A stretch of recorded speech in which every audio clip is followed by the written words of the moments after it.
Kita sejatinya tidak pernah berhenti memuji Allah. Tapi kadangkala kita tidak menghayati makna pujian buat Allah. Ketika antum bangkit dari ruku, sang imam mengatakan sami Allah liman hamidah. Allah mendengar buat orang-orang yang memujinya. Kita serentak mengatakan Rabbana walakal hamd. Tapi kadangkala ucapan itu lewat.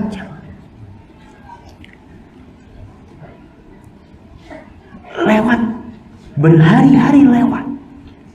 Kadangkala berbulan-bulan lewat. Kita tidak merasakan bahwasanya memang bagimu pujian ya Allah.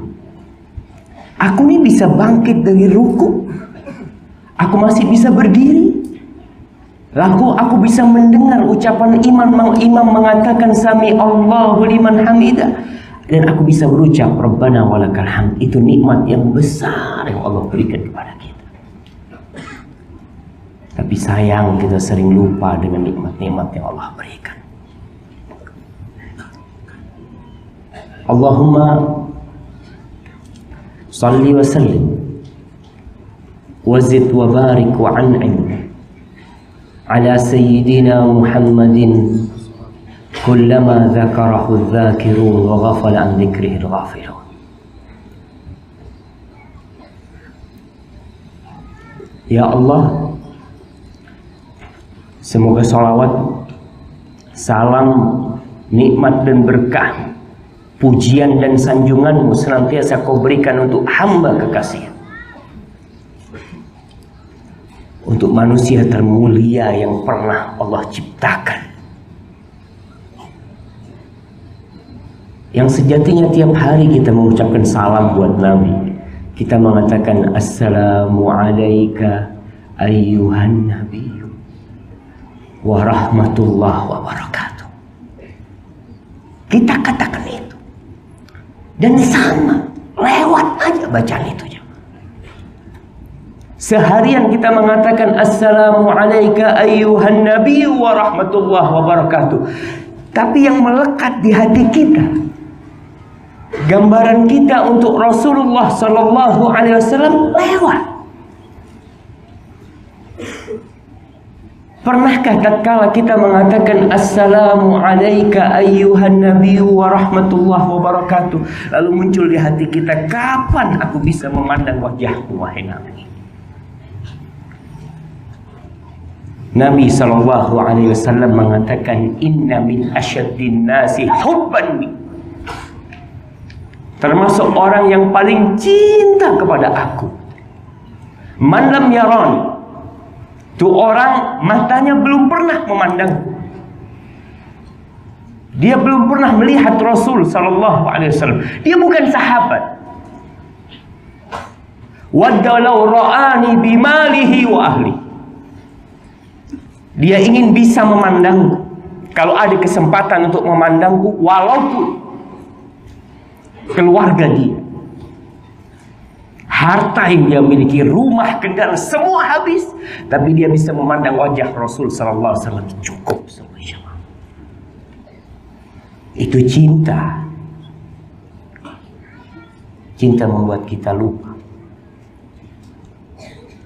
Semoga salat bersambung untuk beliau, untuk istri-istri beliau, untuk putra-putri beliau, untuk para sahabat Nabi yang terutama, untuk Abu Bakar As-Siddiq. Antum pernah bayangin cintanya Abu Bakar kepada Nabi SAW? Wallahi dia siap menjadikan dadanya untuk anak-anak panah bersarang di sana. Dia siap untuk menjadikan punggungnya agar tombak-tombak menikam punggung demi kekasihnya selamat menyampaikan agama Allah. Lalu muncul sebagian orang mencela dan menghina Abu Bakar As-Siddiq. Umar bin Khattab radhiyallahu taala anhu, yang dia pernah dalam hidupnya membenci Rasul SAW.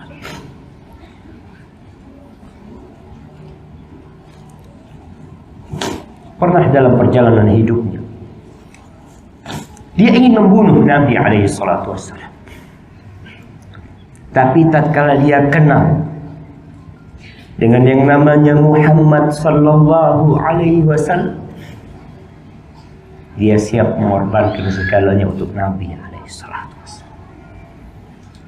Dia siap berhijrah. Dia siap disakiti oleh kaumnya. Untuk siapa? Untuk dia bisa berdampingan dengan Nabi alaihi salatu wassalam. Utsman bin Affan, yang dia menginfakkan hartanya demi umat Islam. Ali bin Abi Thalib radhiyallahu taala anhu, yang pernah semua sahabat menginginkan kedudukan, ternyata kedudukan itu untuk Ali bin Abi Thalib. Ketika perang Khaybar, Nabi alaihi salatu wassalam mengatakan, la u'tiyanna rayata ghadan.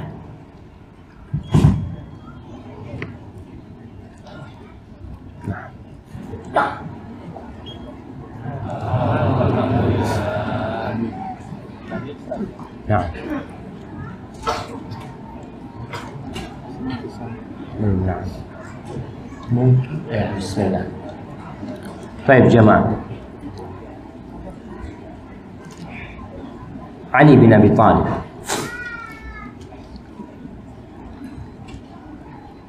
ketika tahun ke-7 Hijriah, perang Khaybar, penaklukan kota Khaybar sangat sulit. Akhirnya Rasul sallallahu alaihi wasallam mengatakan, la u'tiyanna rayata ghadan. Besok panji pasukan ini aku akan berikan kepada satu orang. Yuhibbullah wa rasulah. Orang ini cinta kepada Allah dan Rasul. Semua orang bisa mengatakan cinta kepada Allah dan Rasul, tapi orang ini berbeda. Wa yuhibbuhullah wa rasul. Allah dan Rasulnya juga cinta kepada orang ini. Besok Nabi akan berikan bendera itu. Malam hari itu semua orang ingin mendapatkan bendera itu, karena Nabi memberikan kesaksian yang sangat indah buat orang yang pegang bendera itu. Ketika semua sahabat berusaha menunjukkan diri, siapa tahu dia orang pilihan tersebut. Ternyata Rasulullah sallallahu alaihi wasallam mengatakan, "Aina Ali?" Ali ada di mana? Kata sahabat, Ali yashtaki aina. Matanya sakit Ali. Sakit mata Ali. Faba'atha ilaihi. Nabi ngirim orang untuk datangkan. Ali datang dalam kondisi matanya sakit, susah melihat dia. Lalu Rasul sallallahu alaihi wasallam berdoa dan meniupkan di muka Ali bin Abi Thalib dan kedua matanya. Kemudian Nabi memberikan bendera itu kepada Ali bin Abi Thalib radhiyallahu taala anhu. Ahibati fillah, barang siapa yang ingin berjumpa dengan Allah, berjumpa dengan orang-orang pilihan Allah, berjumpa dengan sahabat-sahabat Rasulullah, maka hendaklah dia beramal saleh dan tidak melakukan kesyirikan sedikit. Hari ini kita akan membahas permasalahan kita.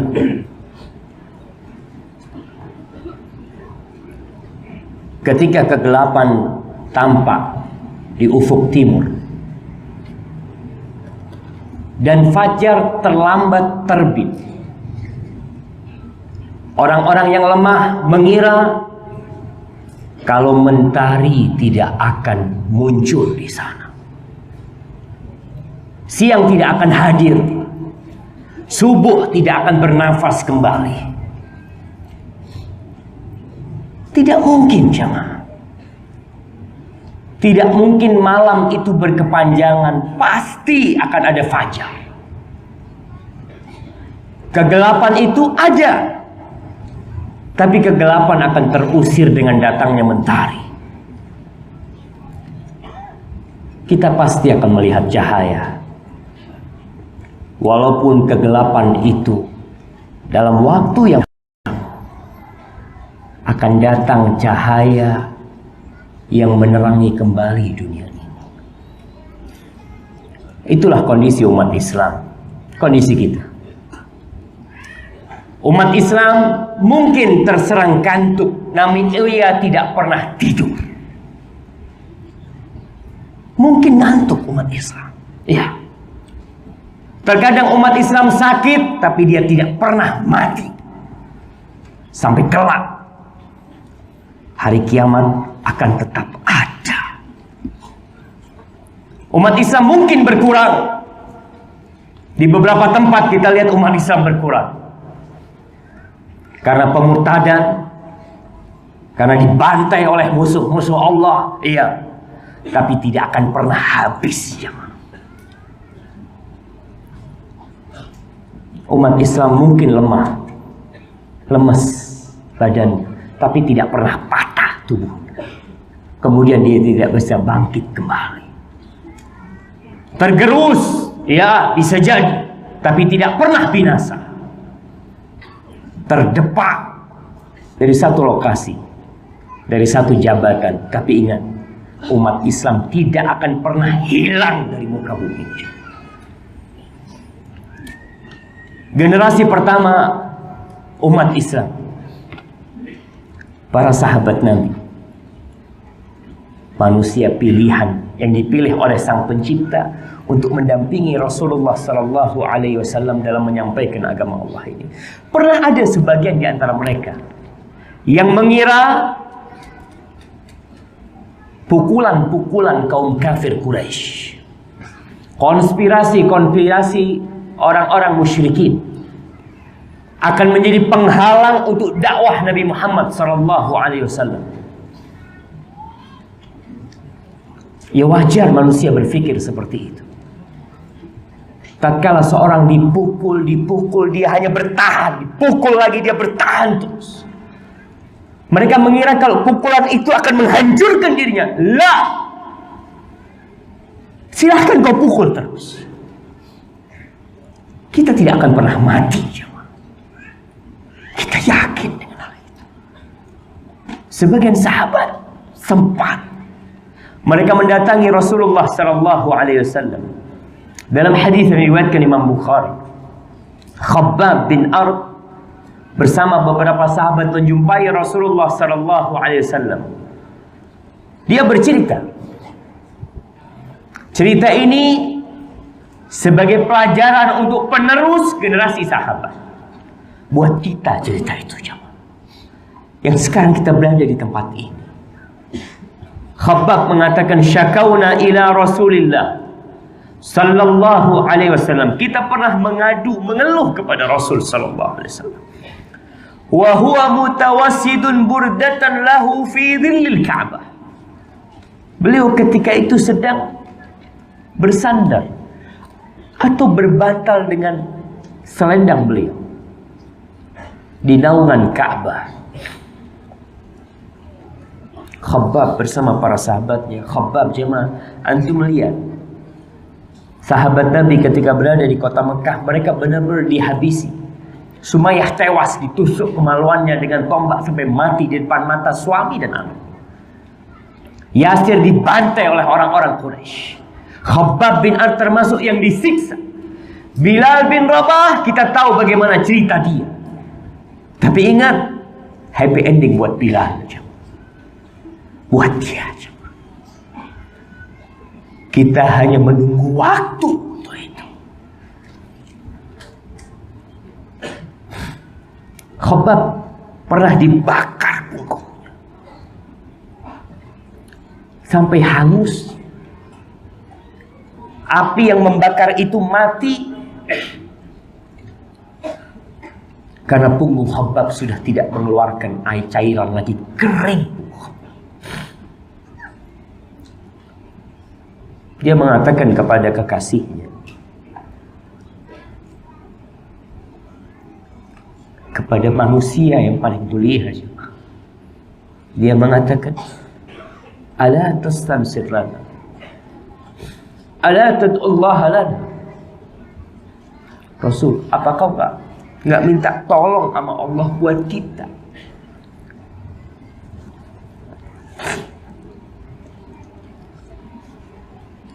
Kok kenapa nggak doa minta sama Allah buat kita ya Rasul? Lalu Nabi SAW mengatakan kepada mereka,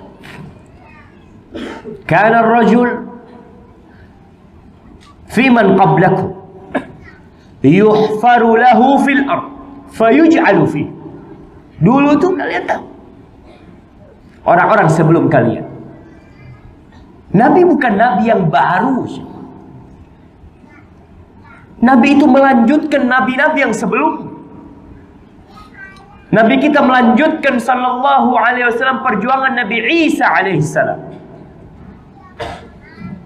Nabi menceritakan alaihi salatu, dulu tuh pengikut-pengikut Nabi sebelum kalian digalikan tanah, lalu mereka diberdirikan, fayuja'u bil minsyar, lalu orang-orang yang menyiksa mendatangkan gergaji, fayuda'u ala ra'si, ditaruh di kepalanya perlahan-lahan dalam kondisi hidup dia, dilihat oleh orang banyak, digergaji, fayushakku bithnatayn, sampai terbelah jadi dua kepalanya. Ya, mungkin itu terjadi, tapi ingat, Islam tidak akan habis. Wa ma yasudduhu dzalika 'andi. Kata Nabi, kelakuan orang-orang kafir tidak membuat orang ini berpaling dari agama. Kau mau siksa, silahkan kau siksa tubuh yang memang akan menjadi bangkai. Kau ingin memukul, silahkan kau pukul daging yang kelak akan dimakan oleh belatung. Semua akan meninggalkan dunia ini, cepat atau lambat. Wa yumshatu bi amsyatil hadid duna lahmihi min azmin aw asab. Disisir dengan sisir dari besi sehingga dagingnya terlepas dari tulangnya. Wa ma yasudduhu dzalika 'anti. Itu tidak membuat orang itu meninggalkan agama Allah.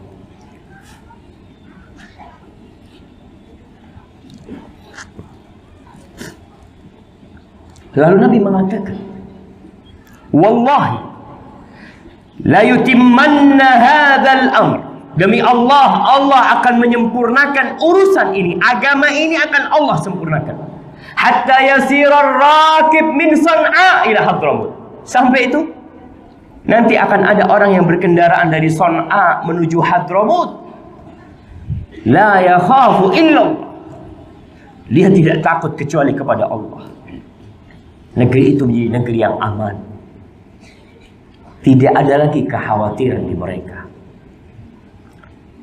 Wadhi'ba aw dhi'ba ala ghanam. Mungkin dia takut ada serigala yang memangsa kambing. Allah akan sempurnakan. Walakinnakum tasta'jilun. Cuma sayangnya kalian adalah orang-orang yang terburu-buru. Bayangin, Khabbab bin Ard sudah dibakar, Bilal bin Rabah sudah diseret, dijemur di matahari, Sumayyah sudah dibantai, Ammar sudah dibantai oleh orang-orang kafir Quraisy.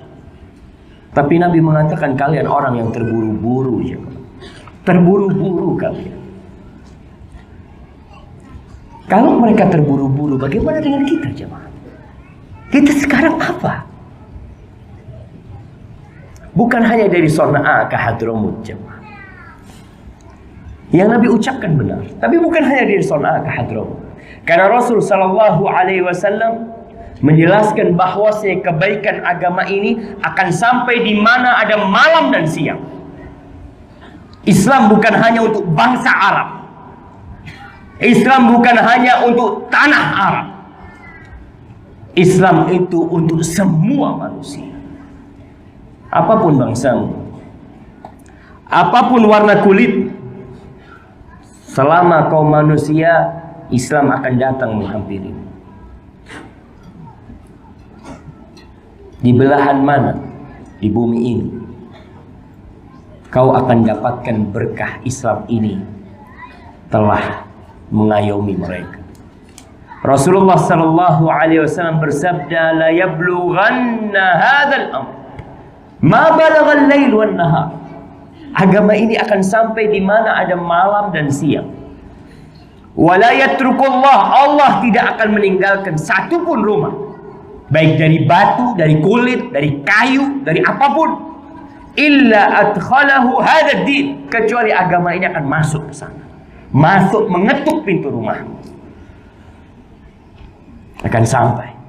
Kau mau berbuat apapun, agama Allah akan datang ke sana. Bi'izzi azizin atau bidhilli dhalilin. Izzan yu'izzullah bil Islam wa dhullan yudhillullah bil kufr. Dengan kehormatan, kemuliaan yang akan Allah berikan kepada orang-orang yang mulia, dan kehinaan yang Allah akan hinakan orang-orang yang memang terhina. Kehormatan yang Allah berikan dengan Islam. Jamaah, kau terima Islam, kau terhormat. Jangan malu jadi orang Islam. Jangan malu menunjukkan keislamanmu. Ingat, Islam bukan hanya untuk bangsa Arab. Kehinaan yang diberikan kepada orang-orang yang kafir, yang tidak mau menerima agama Allah. Sahabat Nabi Tamim Ad-Dari yang meriwayatkan hadis tentang pulaunya Jurjan, dia bercerita, qad araftu dzalika fi ahli baiti. Aku sudah tahu tuh apa yang disabdakan Nabi alaihi salatu wasallam terbukti di keluarga. Laqad asaba man aslama minhum al-khair wasyaraf wal izz. Orang-orang yang masuk Islam di antara mereka mendapatkan banyak kebaikan, mendapatkan kehormatan, mendapatkan kemuliaan. Dan yang kafir, walaqad asaba man kana minhum kafiran. Mereka yang kafir ditimpa dengan kehinaan. Walaupun mereka tampak mulia, mereka hina. Jangan berpikir harta akan memberikan kehormatan kepada, tapi agama ini yang akan memberikan kehormatan kepada kalian. Coba kita lihat perjalanan umat Islam, supaya kita tahu happy ending itu buat siapa tuh? Buat siapa? Kita sering mendengar cerita, mengikuti kisah. Kau akan lihat terakhir siapa yang menang, siapa yang sukses. Kau lihat sejarah umat Islam, kilas balik cepat kita lihat sejak masa awal datangnya Islam, bagaimana umat Islam tidak kenal kata putus asa. Nggak ada. Sangat memalukan apabila seorang muslim putus asa. Di surat Fatir ayat 44, Allah mengatakan, wa ma kana Allah liyu'jizahu min syai'in fis samawati wala fil ard innahu kana aliman qadira. Nggak mungkin ada sesuatu yang bisa melemahkan Allah. Nggak bisa, baik di langit atau di bumi. Allah itu maha mengetahui dan maha perkasa, jemaah. Maha perkasa Allah itu, jemaah. Antum bisa bayangkan ketika Allah mau bikin jutaan manusia mati, Allah bikin gempa bumi, Allah bikin tsunami, selesai. Seorang mukmin optimis dalam kehidupan ini. Fajar pasti terbit. Jamaah rahimakumullah. Lihat Rasulullah sallallahu alaihi wasallam disiksa, ditindas, akhirnya diusir dari kota Mekah, keluar dari kota Mekah, keluar dari tempat yang paling dicintai sama Allah Jalla Jalaluhu. Kita semua tahu bahwasanya ahabbul biqa ila Allah, tempat yang paling dicintai Allah adalah kota Mekah. Ka'bah, Baitullah, beliau tinggalkan sampai ke Madinah. Hidup nyaman? Ya enggak juga. Apakah orang-orang kafir berhenti menyiksa umat Islam dengan mereka berhijrah? Selesai? Enggak pernah selesai. Mereka tetap akan menyerang umat Islam. Dan terbukti sejarah mencatat hal itu. Ketika para sahabat Nabi hijrah ke Habasyah, keluar dari Jazirah Arab, mereka berangkat ke dataran Afrika. Apakah kaum musyrikin diam, berhenti menyiksa umat Islam? Mereka kirim utusan untuk mengembalikan umat Islam yang telah hijrah. Dan itu terjadi. Sebagian sahabat Nabi sallallahu alaihi wasallam yang berhijrah itu diseret kembali oleh keluarganya agar mereka meninggalkan agama Allah. Pada tahun kelima, setelah 5 tahun berhijrah, Rasulullah sallallahu alaihi wasallam didatangi oleh pasukan. Kota Madinah disambangi oleh pasukan yang belum pernah terkumpul jumlah pasukan itu di Jazirah Arab. Jumlah mereka 10.000 orang. Kira-kira 4.000 dari Quraisy. Sisanya Arab-Arab Badui, tentara-tentara bayaran, orang-orang Yahudi. Mereka bergabung menjadi satu kekuatan. Apa tujuannya? Menghabisi umat Islam. Tapi ingat, umat Islam mungkin mati. Afwan, umat Islam mungkin sebagian mati, tapi umat Islam tidak akan pernah habis, jemaah. Mereka datang dengan kekuatan itu, dengan teknologi mereka, dengan jumlah mereka, dengan kekuatan ekonomi mereka, karena mereka datang untuk mengepung kota Madinah, memboikot kota Madinah, menyelesaikan semua urusan, untuk melemahkan umat Islam. Ya, Allah menceritakan hal itu di surat Al-Ahzab. Perang itu disebut Ghazwatul Ahzab, dan satu surat khusus bernama perang itu. Allah mengatakan di ayat 10-11, "Idz ja'ukum min fawqikum wa min asfala minkum wa idz zaghatil absar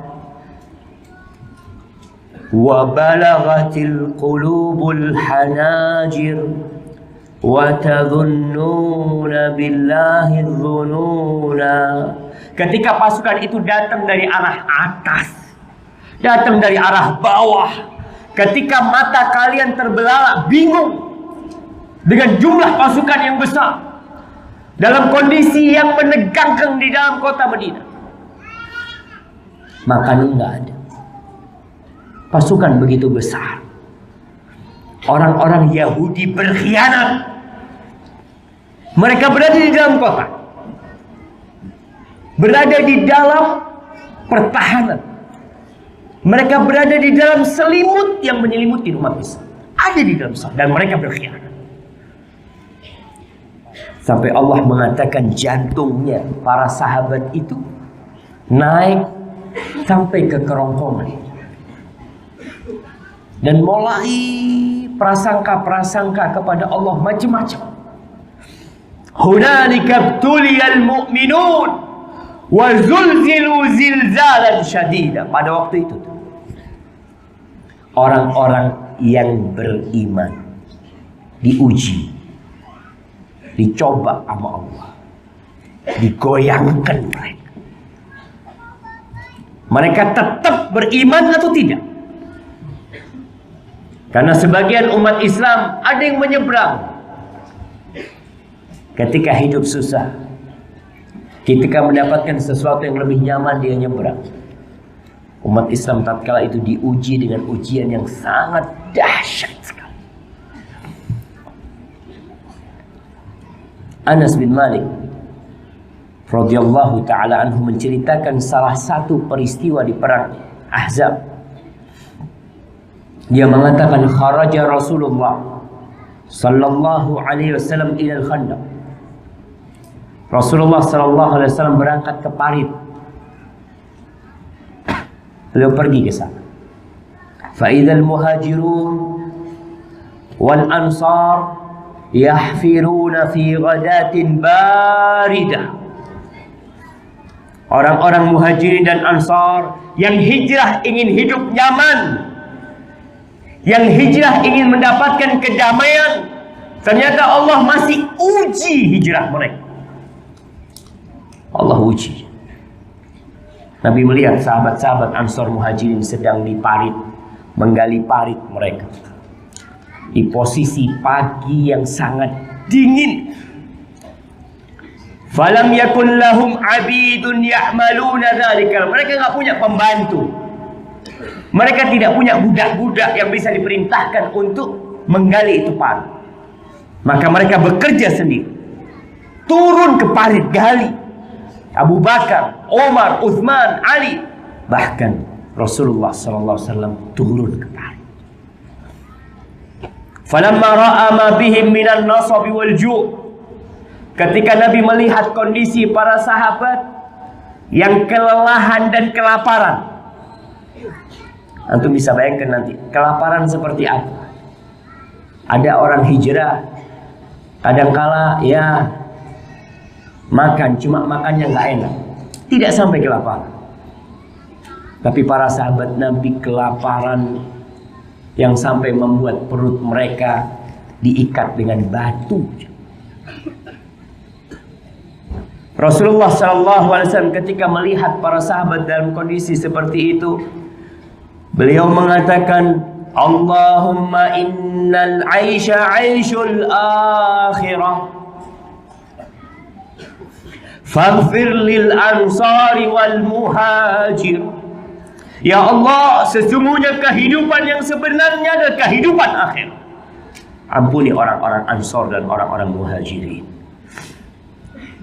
Apa kata para sahabat menyimak ucapan Nabi alaihissalatu wassalam? Nabi hendak menghibur. Kau capek di sini, tapi hidup yang sebenarnya sebentar lagi, nggak lama. Para sahabat menjawab, faqalu mujibina lahu. Kata Anas bin Malik, para sahabat menjawab ucapan kekasihnya dengan mengatakan, nahnu alladzina bay'u Muhammadan 'ala al-jihad ma hayina abadan. Kata mereka, kita yang membaiat Nabi Muhammad sallallahu alaihi wasallam untuk terus berjuang selama kita hidup di muka bumi ini, selamanya. Beliau ingin mengatakan kepada Rasul, jangan takut sama kita Nabi. Kita siap untuk membelamu selama hayat masih dikandung badan. Kita akan terus berjihad.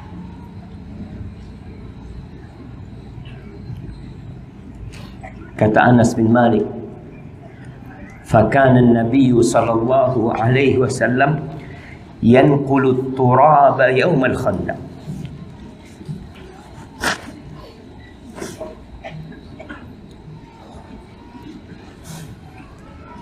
Nabi alaihissalatu wassalam itu mindahin tanah, jemaah.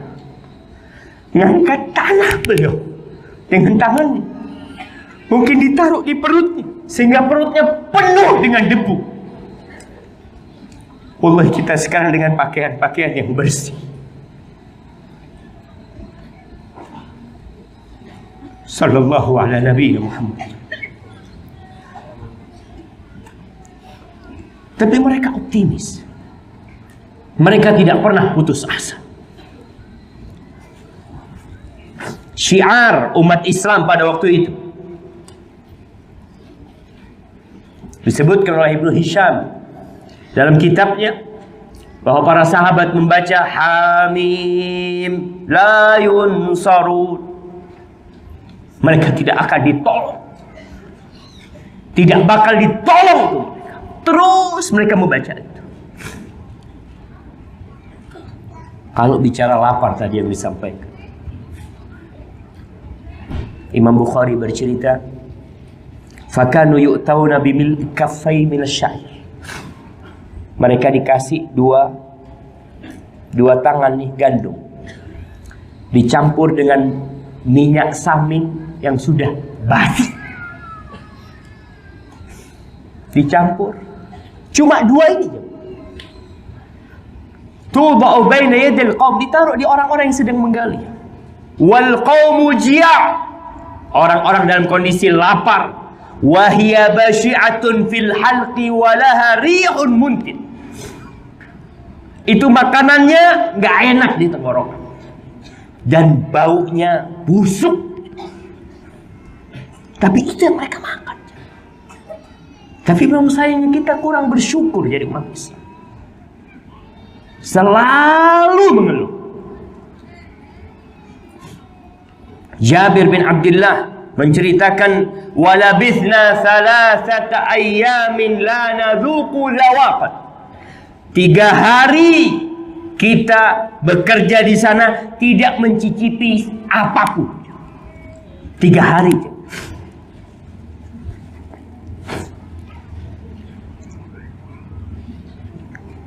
Abu Talha,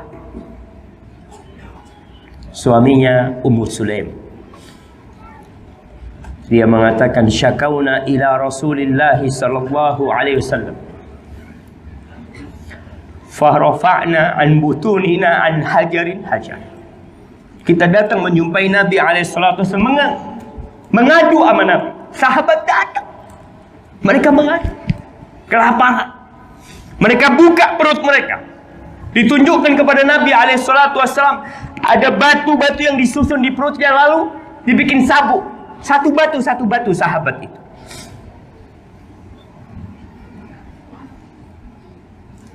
Farafa'a Rasulullah sallallahu alaihi wasallam an hajar. Nabi lalu membuka perutnya. Ternyata ada 2 lapisan batu di perut Nabi.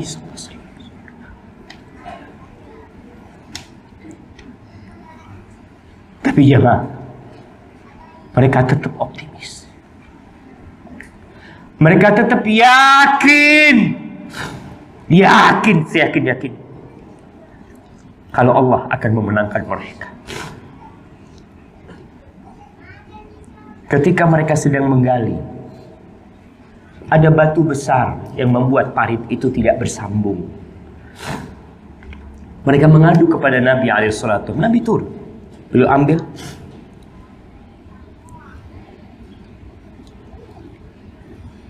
beliau mengatakan, ketika memukul itu batu, tammat kalimatu rabbika sidqan wa adla la mubaddila li kalimatihi wa huwa as-sami'ul alim. Subhanallah.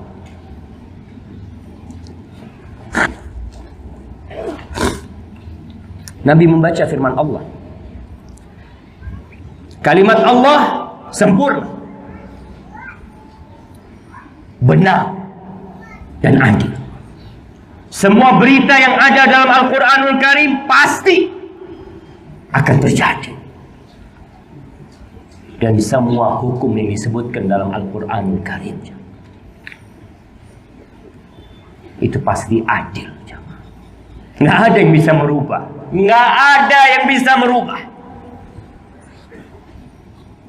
Andai kata seluruh umat manusia berkumpul bersama bangsa jin, mereka bersatu untuk merubah, nggak ada. Allah mengatakan wal aqibatu lil muttaqin. Akibat yang baik, mungkin happy ending terjemahannya, terjemahan bebasnya, itu hanya untuk orang-orang yang bertakwa. Mereka silahkan berusaha, tapi tetap Nabi mengatakan kepada para sahabatnya, la mubaddila li kalimatih, nggak ada yang bisa merubah. Wa huwas samiul alim. Dan dia maha mendengar dan maha mengetahui. Dalam posisi seperti itu, Nabi memberikan kabar gembira kepada para sahabat. Nabi bercerita bahwa ditampakkan kepada Nabi alaihissalatu wassalam istana-istana Romawi di Syam, istana-istana Persia. Para sahabat mengatakan, ya Rasulullah, doakan supaya kita bisa menaklukkan mereka. Nabi berdoa, dan Nabi mengatakan mereka akan ditaklukkan oleh kalian. Optimis perlu ditumbuhkan di hati kita. Baik, 10.000 pasukan datang. Lalu mereka kemana? Kemana mereka? Habis. Jamaah, cerita mereka hilang. 10.000 tentara itu kocar-kacir kembali ke kampungnya dan tidak lagi diingat kecuali dengan keburukan. Jamaah rahimakumullah, Allah akan memenangkan agamanya. Dan terbukti Rasul sallallahu alaihi wasallam kembali ke kota Mekah, menaklukkan kota Mekah. Berapa tahun waktunya? Ya, boleh disebut cukup lama, 8 tahun. Tapi janji Allah pasti. Ingat penduduk Taif yang mereka melempari Rasulullah sallallahu alaihi wasallam dengan batu sehingga beliau terluka, beliau tersiksa, beliau sedih sekali. Beliau itu sudah diusir dari Mekah, berharap ke Taif, diterima di Taif, ternyata diusir oleh penduduk Taif. Beliau pulang dari Taif. Datang tawaran untuk menghancurkan penduduk Mekah dan penduduk Taif.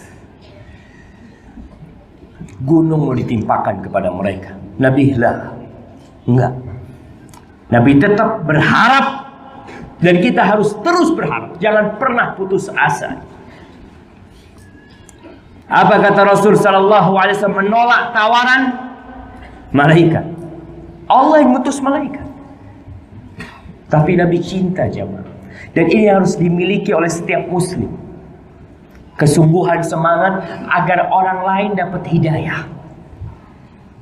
Jangan suka kalau orang lain tersesat. Jangan mau. Kok ya Allah, mudah-mudahan fulan dapat hidayah ya Allah. Itu orang-orang yang menyiksa Nabi alaihi salatu wasallam. Apa kata Nabi alaihi salatu wassalam? La'allallah yukhriju min aslabihim man ya'budullah la yusyrik bihi syai'an. Semoga Allah mengeluarkan dari mereka, dari tulang-tulang sulbi mereka, orang-orang yang menyembah Allah, mentauhidkan Allah dan tidak berbuat kesyirikan sedikit pun. Dan terbukti apa yang beliau pinta, apa yang beliau harapkan terjadi. Baca sejarah jamaah Mongolia. Kita tahu umat Islam diserang oleh Mongol dengan serangan yang tidak pernah terjadi di masa-masa sebelumnya. Sampai panglima Mongol itu memasuki ibu kota umat Islam pada waktu itu, Baghdad. Jadi semua negeri sudah takluk. Mereka masuk ke ibu kota.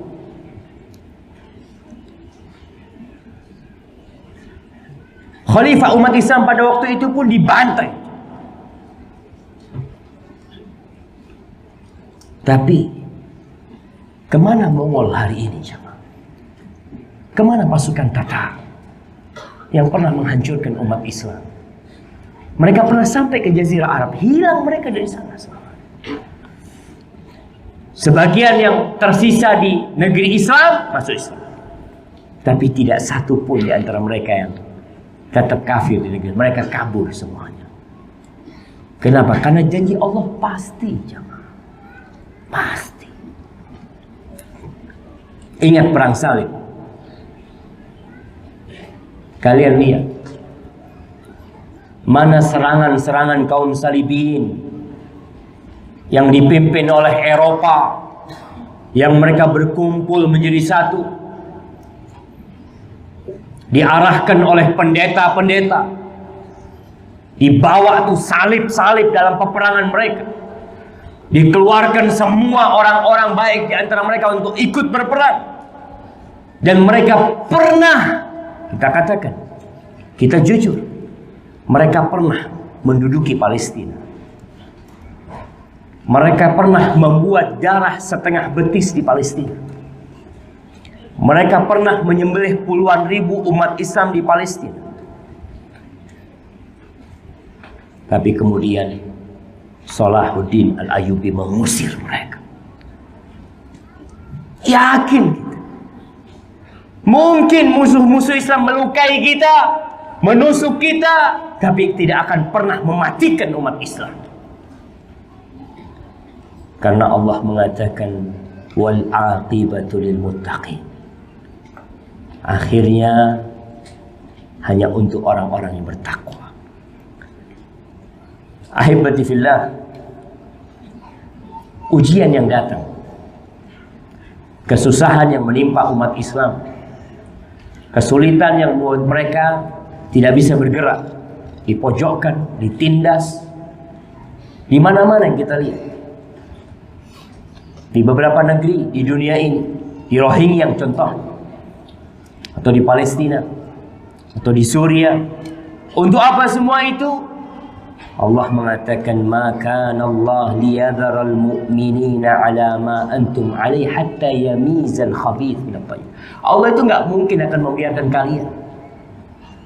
Allah nggak mungkin membiarkan kalian hidup nyaman, damai, sehingga tidak tampak mana yang munafik dan mana yang mukmin.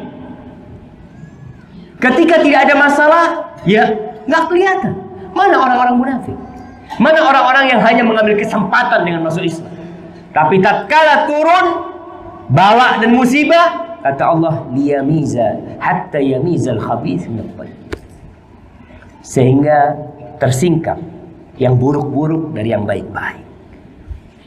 Sekali lagi, ujian itu membuat tampak siapa yang benar-benar Islam dan siapa yang pura-pura Islam.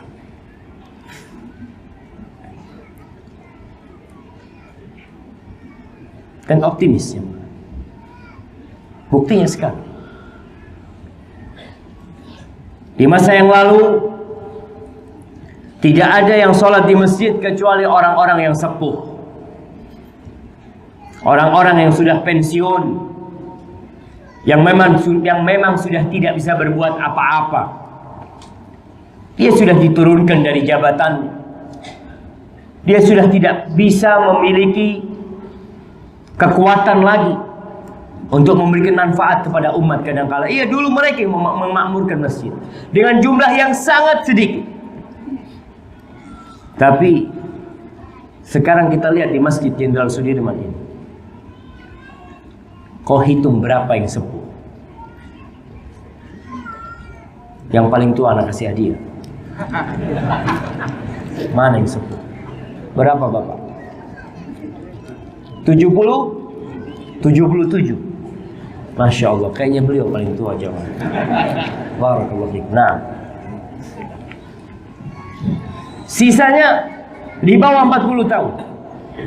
Di bawah 40 tahun. Masya Allah, masih jauh, kalah sama 77. Baik jamaah, kita lihat semua pengikut Nabi itu anak muda. Anak muda. Kau lihat berapa umur Abu Bakar ketika mengikuti Rasul sallallahu alaihi wasallam? 38. Umar 28, Sa'ad 17, lainnya belasan tahun, Ali bin Abi Thalib belasan tahun. Dan memang itu yang ditakutkan oleh musuh-musuh Islam. Ketika anak muda ke masjid, bahaya. Karena dari dahulu Rasulullah sallallahu alaihi wasallam mencetak generasi awal di rumah Allah. Sebelum punya masjid di rumah, Di rumahnya Al-Arqam bin Abil Arqam. Setelah punya masjid, maka sentral kegiatan umat Islam di rumah Allah Jalla Jalla. Telah berlalu zaman di mana jilbab dilarang. Udah lalu jemaah. Walaupun sekarang ada sekolah-sekolah Islam yang melarang niqab, yang melarang pakai cadar, akan berlalu. Kita optimis akan berlalu aturan-aturan seperti itu, jemaah. Karena tetap akhir happy ending itu buat umat Islam, buat orang-orang yang bertakwa. Tapi kita harus bersabar. Berlalu masa seperti itu. Dulu yang rame menjadi sekolah favorit itu sekolah non-muslim.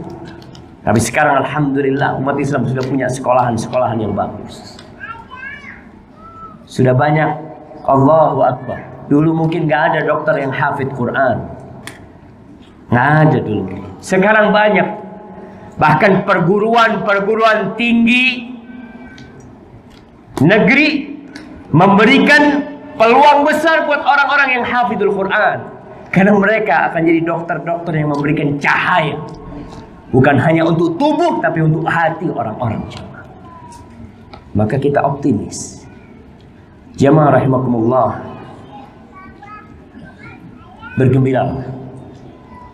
Apapun yang dilakukan orang-orang kepada umat Islam, konspirasi seperti apapun, mereka tidak akan pernah menyentuh agama dan keimanan umat Islam. Di surah At-Taubah ayat 32-33 Allah menceritakan dari dulu. Allah mengatakan, yuriduna an yutfi'u nurallahi biafwahihim. Mereka ingin mematikan cahaya Allah dengan lisan mereka, dengan media mereka, dengan medsos mereka. Mereka ingin mematikan. Tafadhal, silahkan kau lakukan itu. Wa ya'ballah illa ayyutimma nurah.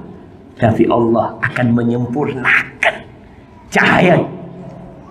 Semua akan merasakan keindahan Islam. Semua akan merasakan rahmatnya Islam. Walau karihal kafirun. Walaupun orang-orang kafir membenci hal itu. Huwallazi arsala rasulahu bil huda wa dinil haqq liyudhhirahu 'ala ad-dini kullihi walau karihal musyrikun. Dialah Allah yang mengutus rasulnya dengan petunjuk dan agama yang benar, hanya Islam yang benar, agar Allah memenangkan agamanya di atas seluruh agama. Seluruh agama, walaupun orang-orang musyrik membenci hal itu. Jamaah rahimakumullah, yang penting jangan sampai musibah kita itu menimpa agama kita. Kita perlu jaga. Kalau fisik gak ada masalah, kalau harta, rumah, nggak ada masalah. Nabi berdoa, wala taj'al musibatana fi dinina.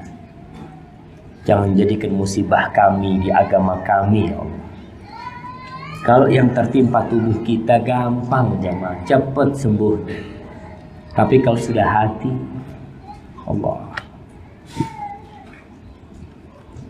Allah berjanji, dan Allah tidak pernah ingkar janji. Ana akan bacakan janji-janji Allah supaya kita tambah beriman. Di surat Ar-Rum ayat 47 Allah mengatakan, walaqad arsalna min qablika rusula. Kami telah mengutus sebelum engkau rasul-rasul ila qaumi faja'uhum bil bayyinat. Mereka datang dengan bukti-bukti yang menguatkan kalau mereka adalah utusan Allah. Fantaqamna minal ladzina ajramu. Dan akhirnya kita membalas dendam buat orang-orang yang jahat. Wa kana haqqan 'alaina nasrul mu'minin. Itu sudah menjadi kewajiban buat kita, kata Allah, untuk membantu orang-orang yang beriman. Cuma kita perlu bertanya, kita pantas enggak dibantu sama Allah? Dalam kondisi seperti ini, Allah berjanji untuk memberikan kepemimpinan kepada mereka Di surat As-Sajdah ayat 24. Waja'alna minhum a'immatan yahduna bi amrina lamma sabaru wa kanu bi ayatina yuqinun. Kata Allah, kami jadikan di antara mereka pemimpin-pemimpin yang mereka berpetunjuk dengan petunjuk kami. Kapan? Lamma sabaru, ketika mereka bersabar. Kesabaran sahabat 13 tahun di Mekah, 5 tahun di Madinah, berbuah. Allah jadikan mereka pemimpin-pemimpin. Wa kanu bi ayatina yuqin. Mereka sabar dan yakin. Yakin, optimis bahwasanya apa yang Allah katakan benar. Allah berjanji akan menjadikan kekuasaan bagi umat Islam. Mereka akan menggantikan orang-orang yang telah ada. Iya. Di surat An-Nur ayat 55. Surat An-Nur, surat cahaya. Allah mengatakan, wa'adallahu alladhina amanu minkum wa 'amilus shalihat. Allah berjanji. Allah berjanji kepada siapa? Kepada orang-orang yang beriman di antara kalian dan yang beramal soleh. Allah akan kasih apa? Allah akan kasih rumah. Allah akan kasih kendaraan yang bagus. Allah akan kasih pertanian yang sukses. Allah katakan la yastakhlifannahum fil ardh kama stakhlafal ladzina min qablihim. Allah akan jadikan mereka pemimpin-pemimpin di muka bumi. Khalifah-khalifah di muka bumi. Sebagaimana orang-orang sebelumnya telah Allah jadikan. Bukan cuma itu. Wala yumakkinanna lahum dinahum alladzi irtadha lahum. Allah Jalla Jalaluhu akan mengkokohkan agama yang Allah ridha buat mereka. Islam akan Allah kokohkan. Wala yubaddilannahum min ba'di khaufihim amna. Dan Allah akan menggantikan rasa takut mereka rasa aman. Sahabat yang takut ketika berada di Mekah, ketika hijrah, Allah gantikan rasa takut mereka keamanan. Aman mereka. Dan kita ingin hidup di tempat yang aman, yang penuh dengan kedamaian. Rakyat merasakan keadilan. Allah akan berikan. Apa syaratnya? Ya'budunani la yusyrikuna bi syai'a. Syaratnya satu, mereka beribadah kepada aku dan tidak melakukan kesyirikan sedikit pun. Tinggal itu PR kita. PR kita tuh memperbaiki diri.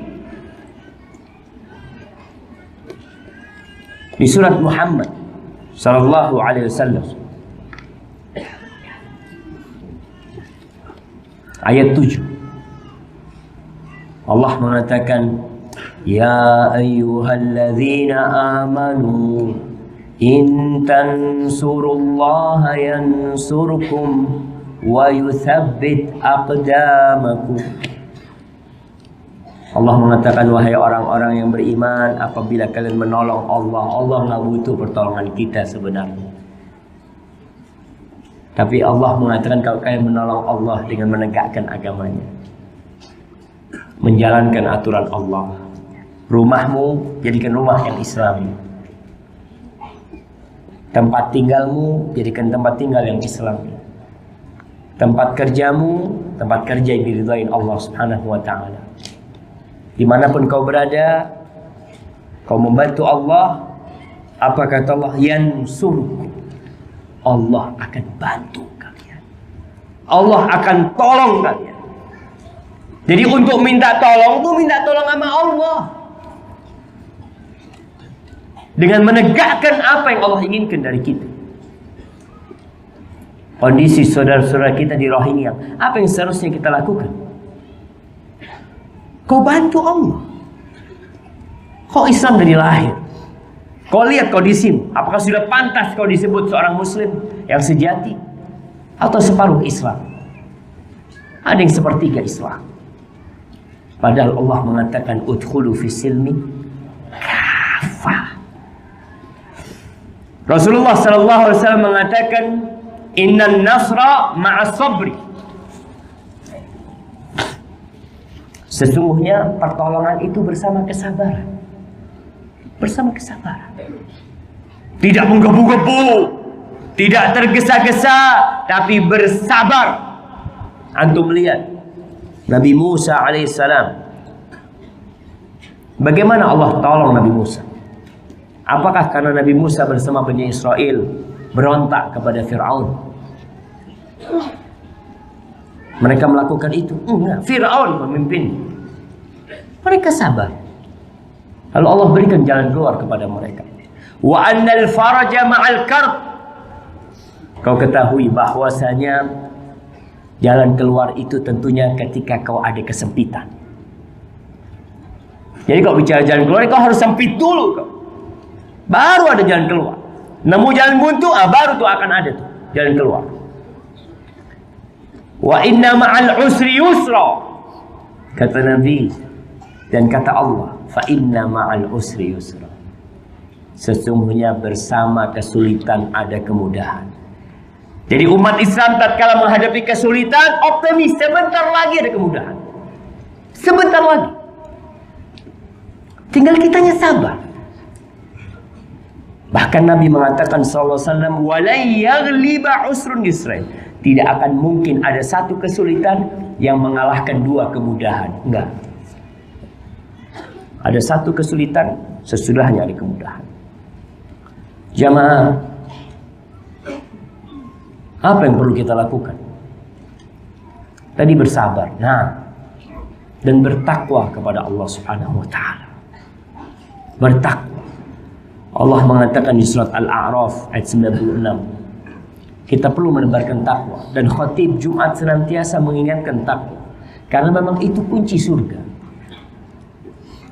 Surga itu disediakan buat orang-orang yang bertakwa, dan happy ending dalam kehidupan dunia hanya untuk orang-orang yang bertakwa.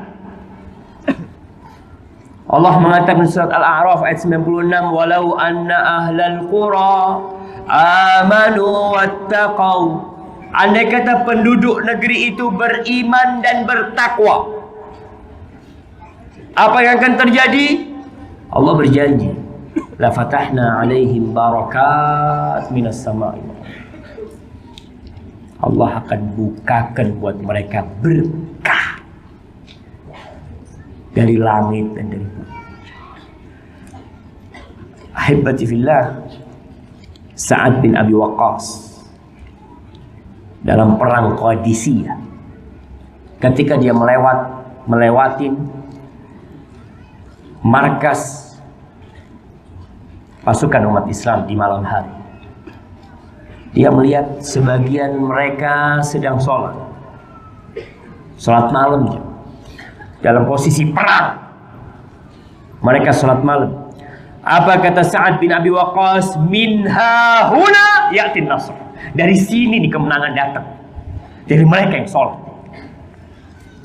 Wa marra biqaumin niyam. Dia lewat kepada orang-orang yang tenggelam dalam tidurnya. Maka Sa'ad mengatakan, wa min huna ta'til hazimah. Dari sini kekalahan itu menimpa kita. Kita nggak boleh malas beribadah. Jangan mengatakan, Ustaz, yang wajib-wajibkan cukup, Ustaz. Iya. Tapi pintu-pintu kebaikan itu dengan mengamalkan yang sunnah.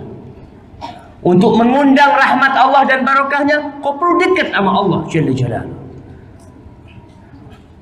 Qutaibah ibn Muslim, salah satu panglima besar umat Islam, ketika dia mempersiapkan pasukannya untuk menghadapi orang-orang Turki di Khurasan, di Persia sana. Ketika dia mempersiapkan pasukannya, dia berkata kepada anak buahnya, "Ituni bi Muhammad bin Wasi." Datangkan Muhammad bin Wasi, seorang ulama dari kalangan tabi'in. Lalu satu orang datang cari Muhammad bin Wasi. Dia lihat Muhammad bin Wasi sedang menunjuk dengan jarinya ke langit, jemaah berdoa. Ini yang diutus balik nih kepada Qutaibah bin Muslim. Dia cerita Muhammad bin Wasi sedang memegang tombak di tangannya, Yang satu, dan dia menunjuk ke langit berdoa meminta kepada Allah. Apa kata Qutaybah bin Muslim? La usbu'uhu til ahabbu ilayya min alfi faris. Demi Allah, tunjukkan jarinya Muhammad bin Wahsin itu lebih aku cintai daripada 1000 pasukan berkuda. Wallahi jemaah, yang nolong kita tuh Allah jemaah, bukan karena jumlah kita jemaah. Kalau bicara jumlah umat Islam, selalu jumlahnya lebih sedikit, tapi Allah menangkan mereka. Jamaah rahimakumullah, ketentuan Allah tidak berubah. Allah sudah menentukan bahwa akhir yang baik itu untuk orang-orang yang bertakwa. Di surat Al-Qasas ayat 83.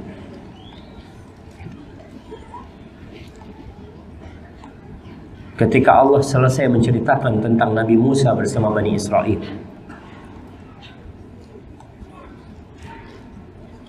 cerita tentang Bani Israel bersama Fir'aun, yang mereka hidup puluhan tahun. Aduh jamaah, antum bisa bayangin bagaimana jahatnya Fir'aun.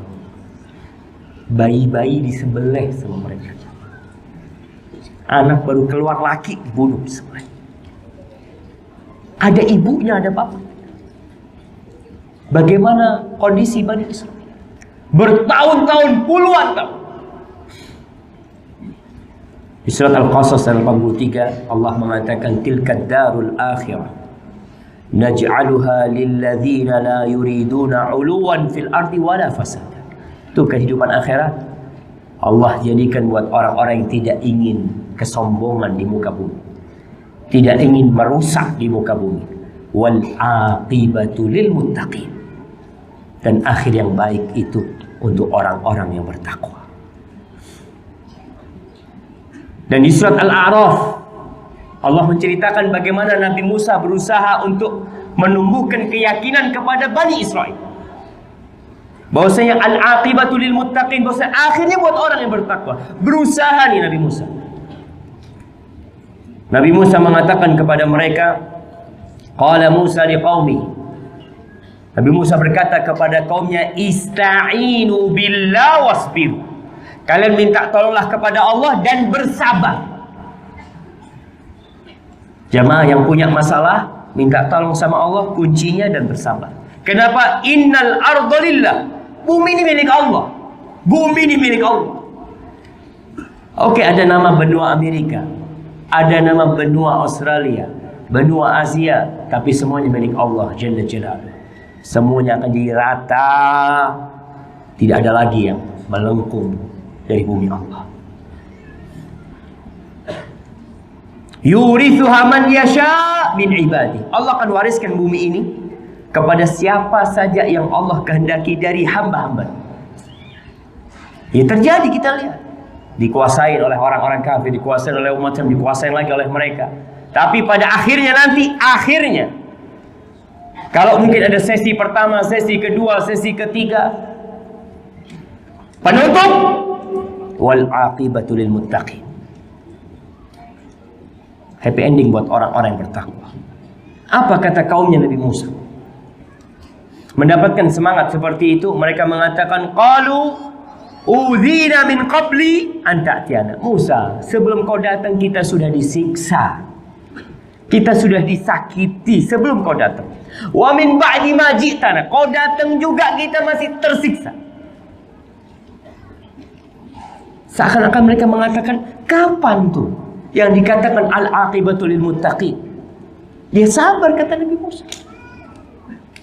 Apa kata Nabi Musa? Qala asa rabbukum ayyuhlika aduwakum. Semoga Rabb kalian membinasakan musuh kalian. Allah. Wa yastakhlifakum fil ard. Kemudian Allah menjadikan kalian khalifah-khalifah, pengganti-pengganti di muka bumi ini. Fayanzura kaifa ta'malun.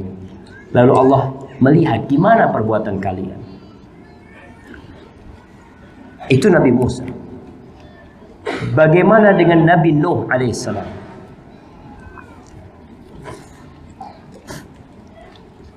Nabi Nuh 950 tahun.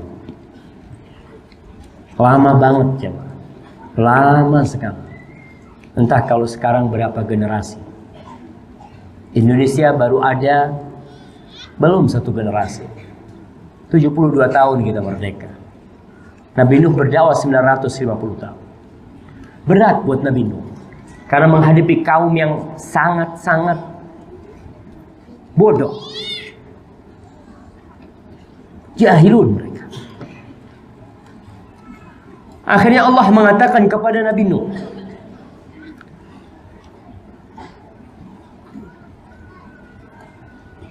afwan, ana salah. Ceritanya Nabi Nuh, tapi Allah mengatakan kepada Nabi Muhammad SAW.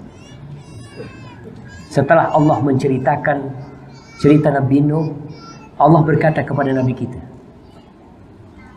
Dia mengatakan tilka min naba'il ghaib. Di surat Hud ayat 49. Tilka min naba'il ghaib nuhiha ilaik. Tuh cerita Nuh 950 tahun berdakwah, ditolak oleh kaumnya. Kemudian Allah menangkan Nabi Nuh, Allah naikkan ke kapal, semuanya tenggelam. Itu adalah cerita gaib. Berita gaib, Allah yang ngasih tahu kepadamu. Ma kunta ta'lamuha anta wala qaumuka min qabli hadha. Engkau bersama kaummu sebelum ini enggak tahu kalau ada Nabi Nuh, enggak tahu. Allah mengatakan kepada nabinya, fasbir. Nabi Nuh 950 tahun, maka kau harus bersabar. Wa innal aqibata lil muttaqin. Sesungguhnya akhir yang baik hanya untuk orang-orang yang bertakwa. Jamaah rahimakumullah. Maka itu yang perlu kita lakukan. Bersabar, bertakwa kepada Allah, menjalankan agama ini dan terus optimis. Musuh-musuh bermakar, nah Allah mengatakan bala in tasbiru wa tattaqu la yadhurrukum kaiduhum syai'a. Ya, mereka mau berbuat apa saja silakan. Tapi catatannya kita yang harus memperbaiki diri dari dalam. Memperbaiki keimanan kita. Memperbaiki tauhid kita dari dalam. Dan kita tahu mereka ingin merusak dari dalam. Maka kita perlu memprotek diri kita. Membentengi diri kita dengan ilmu yang bermanfaat. Sehingga kita bersabar menuntut ilmu, mengamalkan ilmu tersebut, dan bertakwa kepada Allah. Tinggalkan yang haram-haram. Berusaha meninggalkan hal itu. Jangan putus asa. Jangan akhirnya bertindak tidak baik, arogan. Lah, ingat kau harus bersabar. Kau perbaiki dirimu, dan Allah tidak pernah ingkar janji. Hadza wallahu a'lam bissawab. Itu yang bisa kita kaji pada kesempatan kali ini. Semoga membuat kita semakin yakin dengan janji-janji Allah. Tapi janji Allah menuntut kita untuk memenuhi janji kita. Karena sebab-sebabnya sudah jelas. Kau ingin kemudahan, kau harus lakukan langkah 1, 2, 3, 4. Kita harus melangkah. Dan 1000 kilometer dimulai dengan 1 langkah. Barakallahu fikum. Sallallahu ala nabiyina Muhammadin wa ala alihi wa sahbihi wasallam. Alhamdulillah, terima kasih kepada Ustaz Sofiq. Kita lanjutkan untuk sesi tanya jawab. Anda membacakan satu pertanyaan yang sudah disortir yang berhubungan dengan bagian ini. Dan alhamdulillah hari ini. Yang pertama, Assalamualaikum warahmatullahi wabarakatuh. Ustaz. Waalaikumsalam warahmatullahi wabarakatuh. Ustaz, saya minta didoakan anak dan istri saya mampu menjadi penghafal Quran dan hadis. Allahumma amin. Pertanyaan saya, Ustaz, apakah dengan hijrah kita harus merasakan segala kesusahan hidup dan berada di titik keredahan dalam ekonomi? Apakah hijrah saya sekarang ini bisa membuat saya bertemu dengan Rasulullah? Mohon nasihat dari Ustaz. Barakallahu fikum. Semoga Allah menjadikan generasi-generasi yang melanjutkan perjuangan ini adalah orang-orang yang hafal Al-Quranul Karim dan mengamalkannya dalam kehidupan. Baik, berkaitan dengan apakah orang yang hijrah itu harus bermula dari titik nol lagi.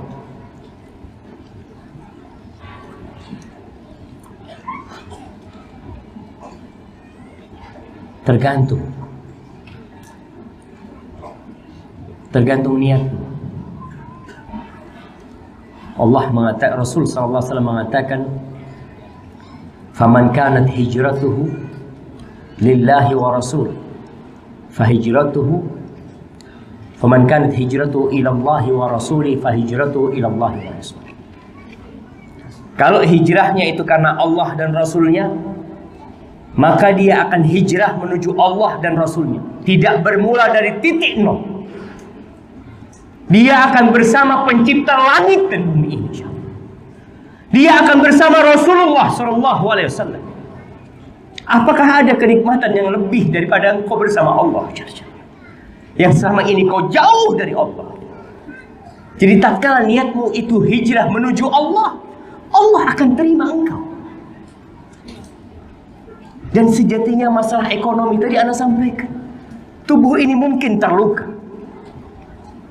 tapi tetap ketika seorang telah hijrah kepada Allah, Bilal tidak merasakan siksaan mereka, hanya mengatakan ahadun ahad. Kau silahkan mau berbuat apa dengan tubuh ini. Maka kau niat hijrahnya karena Allah dan Rasulnya, dia akan mendapatkan sesuatu yang lebih baik dari dunia dan isinya. Wallahi jamaah, antum tahu nilai kota Jakarta ini? Rasul sallallahu alaihi wasallam mengatakan, "Lau kanatid dunya ta'dilu indallah janaha ba'udah." Andai kata dunia ini bukan hanya kota Jakarta, bukan hanya rumah kita, bukan hanya gaji kita, seluruh dunia ini ada nilainya di sisi Allah seperti satu sayap nyamuk. Allah nggak akan kasih orang kafir seteguk air. Ketika kau hijrah menuju Allah, apa yang kau takutkan? Kau itu bersama pencipta langit dan bumi. Dia yang menciptakan, tiap hari Allah menciptakan jutaan nyamuk. Kau tangkap, kau bunuh tuh nyamuk-nyamuk yang Allah ciptakan.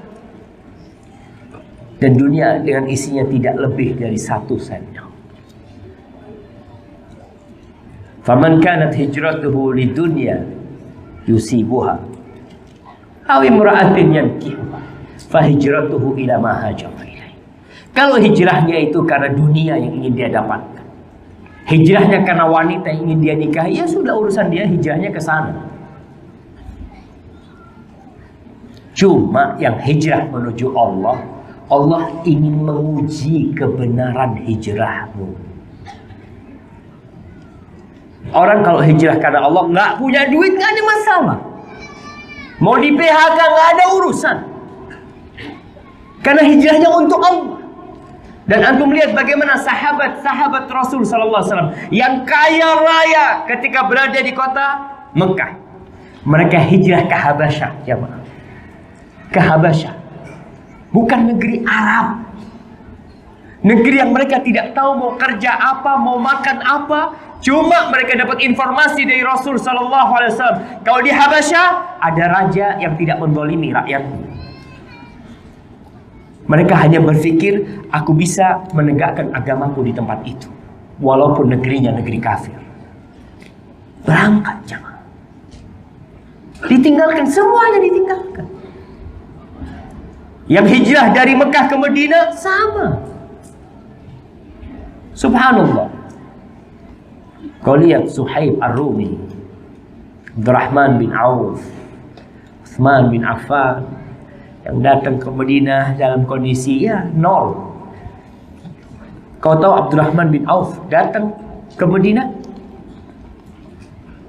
nggak punya modal. Orang mungkin ada yang resign dari pekerjaannya yang haram, meninggalkan tempat-tempat haram, dia punya modal. Masih bisa dipakai, masih bisa bertahan, masih punya rumah, masih punya motor, masih bisa beli ini dan itu. Abdurrahman bin Auf gak punya apa-apa. Sebagian sahabat tidur di masjid. Makan dari mana? Dari pemberian orang-orang Ansor. Ya mau gimana, memang mereka gak punya apa-apa. Kalau lagi ada makanan dimakan, gak ada. Sampai sebagian di antara mereka pingsan.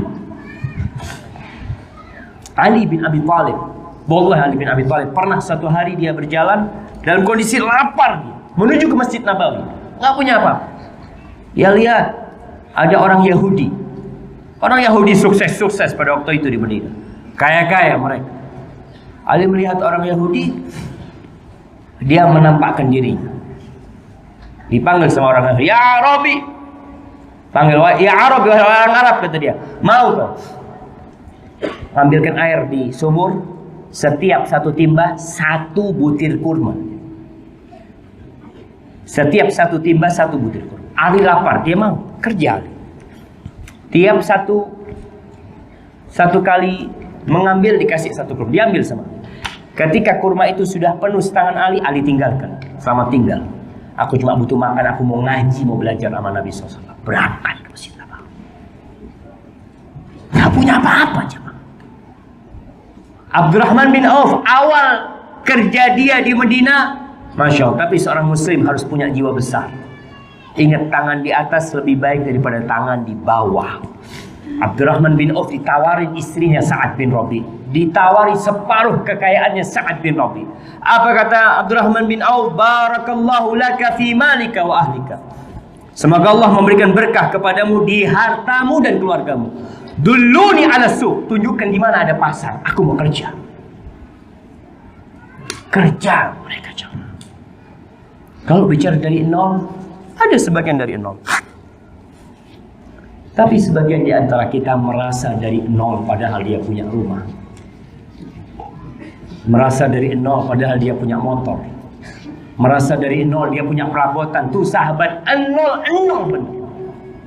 Dia tidur di masjid. Karena kalau mereka bantu orang Ansor cuma untuk dapat sesuatu. Kalau dikatakan pekerjaan, ya tidak banyak pekerjaan di kota Madinah. Bukan negeri yang memiliki pabrik-pabrik sehingga mereka bisa bekerja. Nggak bisa kerja mereka. Bukan nggak mau kerja, tapi nggak ada kerjaan. Sebagian Umar bin Khattab jamaah, ketika hijrah dia mengembalakan kambing. Baru bisa ngaji gantian. Dia ngembalakan kambing. Kalau bagiannya Umar, sahibnya, berdua dia ngembalakan kambing. Mereka tukar, ya sudah kau sekarang yang belajar. Turun Umar, belajar. Besoknya sahabat yang kedua. Gak gampang orang hijrah. Cuma kita lupa kalau nikmat yang Allah berikan banyak. Merasa susah. Ustaz, anak kalau hijrah gimana? HP punya, motor punya. Aduh. Terus apa harus dari nol? Kayaknya gak ada yang dari nol. Masih ada lebihnya gitu. Hadza wallahu a'lam bissawab.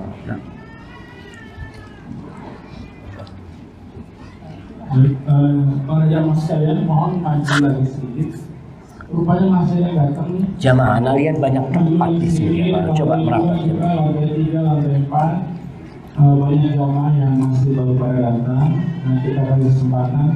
Masih ada setengah jam untuk session dan jawab. Tapi banyak sekali ternyata. Kita ambil beberapa yang mewakili beberapa ya. Ini pertanyaan mengenai kita kasih pun juga saja. Masya Allah. Untuk menjalankan teknologi.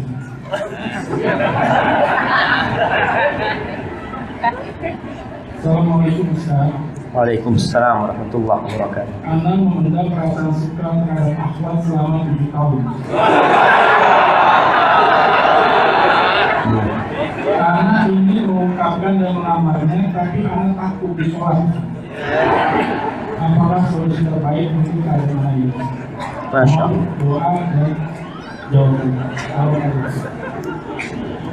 Jamaah, kita berbicara tentang hijrah, tentang happy ending, ini bicara tentang cinta. Baik, antum lihat, ketika orang punya cinta, dia bersabar 7 tahun. Ketika kita cinta kepada Allah, kita bersabar sampai kapan? Sampai mati. Kenapa hanya untuk wanita kita bersabar lama-lama? Tapi untuk Allah kadangkala dapat gangguan. Ana baru setahun hijrah Ustaz, baru 2 tahun berusaha, susah ternyata baru 2 tahun, baru 3 tahun. Untuk wanita 7 tahun kok bisa bersabar. Allah. Baik. Salah satu obat cintanya adalah ketika dua hati berjumpa. Kata Rasul sallallahu alaihi wasallam, lam yura lil mutahabbain mithl nikah. Tidak pernah dilihat orang yang memandu kasih itu seperti dengan menikah. Ibnu Qayyim menjelaskan bahwasanya obat isyik itu, obat orang yang jatuh cinta itu ya nikah. Terus bagaimana kalau engkau ditolak? Alhamdulillah, ada sejuta wanita menantimu. Nah, jangan. Artinya itulah, kadang-kadang seorang ini kalau sudah jatuh cinta udah nggak bisa, Ustaz. Akhirnya hidupnya jadi susah. Dia mau maju takut ditolak. Tapi kau perlu maju. Kau berdoa, kau maju, kau minta dalam doa. Ya Allah, kalau ini baik buat aku, takdirkan buat aku. Kalau tidak, jauhkan ya Allah. Kau datang ke rumahnya dengan satu harapan, bukan diterima, tapi dikabulkan doa. Engkau siap untuk ditolak karena aku udah minta sama Allah. Kalau ini tidak baik, mudah-mudahan aku ditolak sama dia. Bisa nggak kayak gitu jemaah? Bisa. Tapi jelas seperti itu. Kau datang, jangan dipendam. Cinta itu kalau dipendam, bukan cuma sakit jemaah. Kalau kau pendam cinta kepada dia, lalu kau menikah dengan wanita lain, engkau akhirnya akan berbuat zalim kepada wanita yang kau nikahi. Memang ada yang mengatakan, ya mungkin ucapan itu bisa benar, bisa salah. Yang mengatakan naqil fuadaka haitsu syi'ta minal hawa mal hubbu illa lil habibil awwal. Dia mengatakan silahkan kau pindah hatimu kemana saja, tapi tetap cinta untuk kekasih yang pertama. Kam manzilin fil ardi ya'laful fata wa haninuhu abadan li awal manzil. Karena pemuda itu mungkin berangkat ke sana ke sini, tapi tetap dia ingin dengan tempat pertama dia tinggal di sana. Tapi yang jelas bisa kau pindah hati, tapi dengan perjuangan. Kau berjuang dan kau berharap kepada Allah yang terbaik. Terus terang jemaah, kita nggak tahu dengan yang baik buat kita. Tapi kita tahu dengan nafsu yang selalu membisikkan kepada kita kalau dia, dan dia. Kau tuh perempuan yang 7 tahun, kau nanti kalau kau diterima dapat sepekan biasa aja. 7 tahun, bayangkan ya. Seminggu nikah, diliatin bininya, aduh, biasa-biasa aja ternyata dia. Nah, jangan. Karena memang Ibn Muflih menceritakan bahwasanya kenapa orang itu melihat sesuatu yang belum dimiliki lebih indah daripada wujud sebenarnya, karena dia belum memiliki. Ketika dimiliki, dia kembali kepada wujud aslinya. Jamaah, ini kan pandangan, artinya kita memandang. Antum kepingin motor, kepingin mobil. Waduh, setiap ada rombongan mobil lewat, antum berdiri, Masya Allah. Masya Allah, lihat terus lewat. Ketika antum beli mobil, sampai rumah antum, berapa hari antum liatin? Berapa hari? Sehari, 2 hari, 3 hari, habis gitu. Aduh, biasa aja, apa sih enaknya orang punya ini? Kalau istri kayak gitu, bahaya. Makanya kenapa ada istilah istri tetangga lebih cantik dari istri sendiri? Karena istri tetangga nggak kau miliki. Tapi kalau kau akhirnya nanti istri tetangga jadi janda lalu kau nikahin, biasa aja. Maka kita harus bersabar. Banyak penipuan dalam kehidupan dunia. Nah, Bapak. Terima kasih sebelumnya.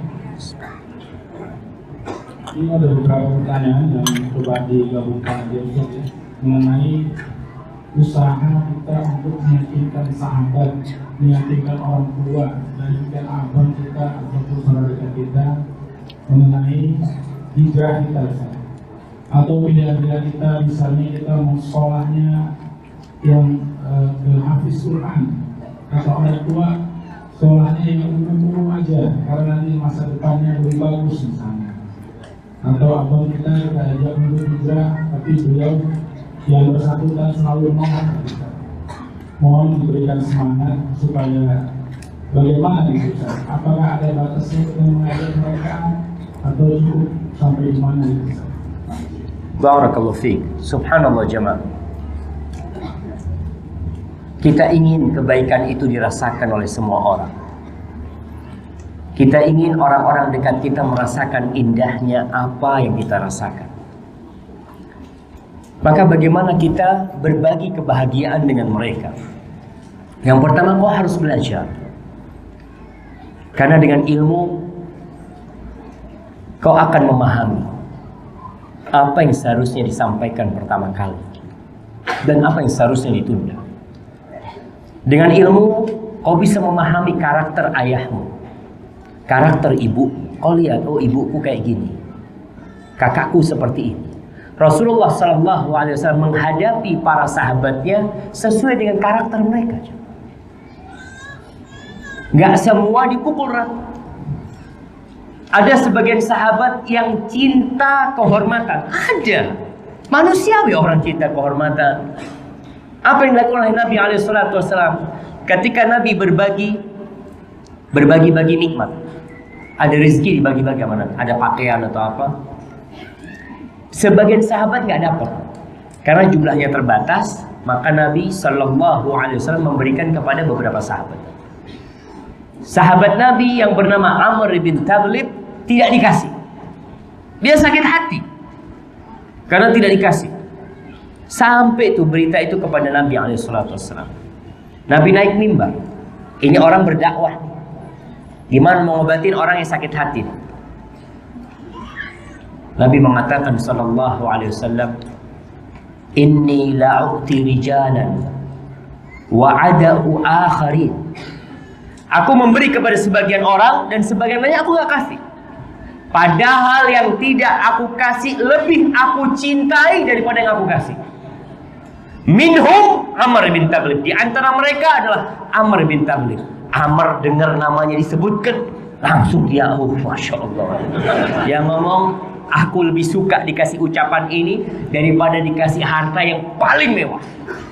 Karena memang orang ini harus seperti itu ngobatinnya. Antum harus tahu. Ada fulan suka fulus, ada senang sama fulus. Kasih fulus.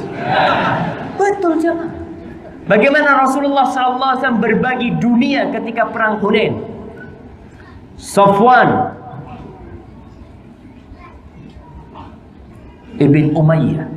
Safwan ibn Umayyah. Umayyah bin Khalaf kita tahu dia yang terbunuh di Badar. Dia yang dulu majikannya Bilal bin Rabah. Safwan bin Umayyah ini gak masuk Islam.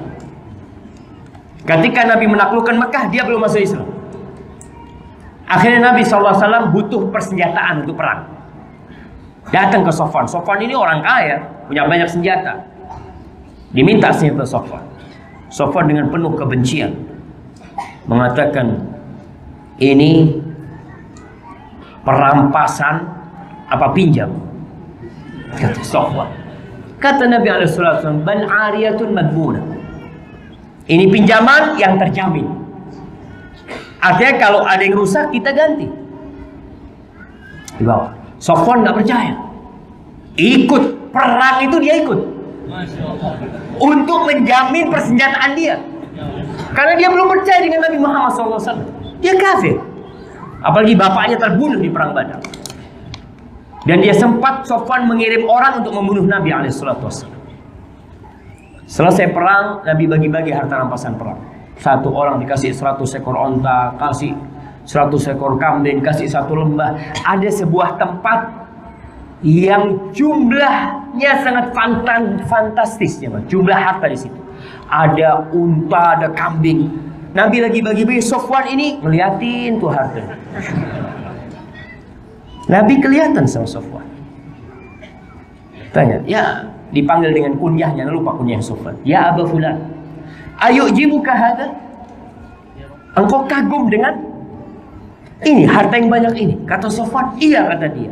Huwalak, itu semuanya buat kau. Apa kata Safwan? Asyhadu an la ilaha illallah, asyhadu anna Muhammadar Rasulullah. Karena Safwan berpikir nggak mungkin orang mau ngasih kayak gini kecuali Nabi. Nggak mungkin, kata dia. Nggak mungkin. Secara akal Sofwan, orang kaya seperti apapun nggak mungkin akan ngasih seperti itu. Kecuali Nabi yang utusan Allah baru dia akan ngasih. Maka Sofwan langsung beriman. Artinya orang itu perlu diobatin sesuai dengan karakter, kondisi dia. Kau lihat bagaimana ayahmu, bagaimana ibumu. Tapi yang pertama, tadi kau menuntut ilmu, kau perbaiki adabmu, terus berdoa. Dan orang yang benar dalam dakwah adalah yang dia di siang hari dia mengajak umat Islam, umat manusia kepada Allah. Dan di malam hari dia menyeru Allah untuk umat manusia. Itu kalau dia benar ingin berdakwah kepada mereka. Maka kau terus berusaha untuk mendakwain keluargamu, ikhlaskan niatmu. Sampai kapan berdakwah? Sampai kematian datang menjemput. Nabi SAW tidak pernah putus asa mendakwai pamannya sampai kematian datang. Dan kita pun tidak boleh putus asa. Ada yang mengatakan, aduh udah gak bisa. Tuh, sebagian orang mengatakan, aduh gak mungkin sudah dapat hidayah. Emangnya kau yang bagi-bagi hidayah? Bisa jadi dia masuk surga lebih dulu sebelum kau masuk surga. Maka hati-hati. Hadza wallahu a'lam bissawab.